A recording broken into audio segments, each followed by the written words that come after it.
Are my expectations too high? You may find yourself Googling, "Are my expectations too high?" Or at least feel internally conflicted with the answer. If you find yourself on this video, then most likely someone or everyone has disappointed you. Maybe someone has told you directly that you're too needy, or maybe you just find yourself feeling alone and disappointed most of the time. I know that when I have asked myself this question, it usually would lead to a dark road of self-punishment and guilt. In our culture, we pride ourselves on not settling, yet we also aren't really encouraged to ask for support either. That's a huge conflict, isn't it? Are we setting, if we find ourselves in a relationship with someone that refuses to tend to our emotional needs, or are we just being too needy? Are we settling, if we find ourselves in a relationship with someone that tries their best to tend to our emotion needs, but just doesn't quite hit the bar perfectly, or are we just being too picky? What determines healthy exactions versus unhealthy ones? Our culture often sees having high expectations as a negative, that usually indicates that you are too picky, that you are selfish or take too much from others. Sometimes, this can be valid and true. Sometimes, context is important, and you have reasonable requests that are being gaslighted by a manipulative person. Regardless, if you notice that you are often feeling misunderstood, alone and don't have a lot of support, then it may be a good time to explore more about your needs from others, and the health of your current relationships. Most often, having too high of expectations comes from a subconscious space, filled with unprocessed pain from the past, that is being projected onto others. An example can be subconscious insecurities, that lead you to being overly critical of others.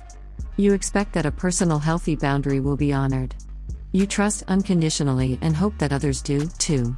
You expect the ones closest to you can. Another example can be needing a lot of comfort and security from others, which is often due to unmet childhood needs from abandonment, abuse, or neglect. Unfortunately, however it shows up, it usually works against us and becomes a self-fulfilling prophecy. This can be a vicious cycle that causes a lot of turmoil both internally as well as in your relationships. You may find yourself reading this blog because you feel stuck in guilt, anger, resentment or depression, because you keep finding yourself in the vicious cycle of loneliness and disappointment. This is extremely tough. Here are some ways to identify whether or not your expectations are too high in an unhealthy way, or are appropriate standards to request in a healthy relationship. Possible indicators that your expectations are too high in an unhealthy way.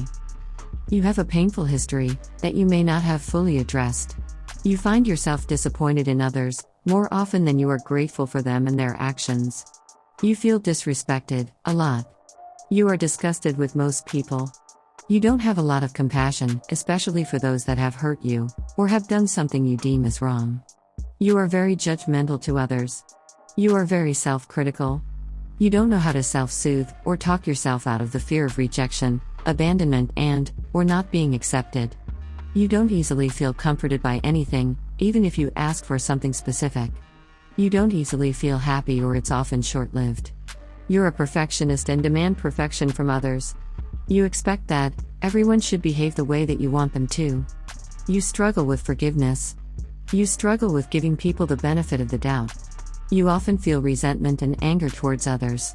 You expect people to treat you the way you treat them. You nitpick and often can't let things go. You think there is a perfect relationship out there. You never cut yourself slack. If you find yourself in most of these, it may be a good time to explore support with a trained professional that can help you better cope and manage triggers in a healthy way. So, are your expectations too high, and that is causing the problem? Most likely, yes. But this doesn't mean your expectations are not valid, or that the feelings you have underneath those expectations aren't profoundly important, because they are. It means that you are subconsciously expecting others to provide you with something they are incapable of giving you fully.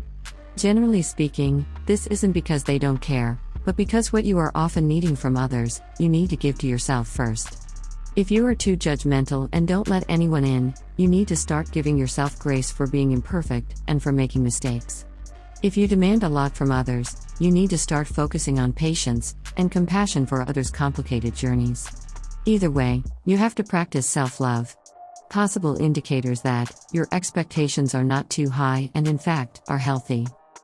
You think intimacy in your relationships consists of mutual sharing, and you ask your partner or friends to open up about themselves.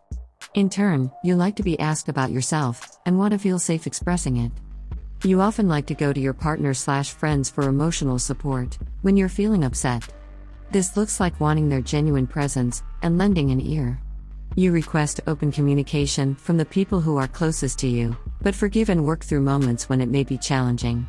You let yourself be vulnerable without needing someone to fix or soothe you. You expect that a mutually set agreement will be taken seriously. You expect that a personal healthy boundary will be honored. You trust unconditionally and hope that others do, too. You expect the ones closest to you consistently show up for you, but you give them grace when they aren't, and try to understand what may be going on for them. You forgive. You exercise grace and compassion for others, even when they disappoint you.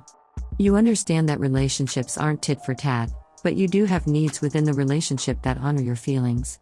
You are equally open to hearing others' needs as well.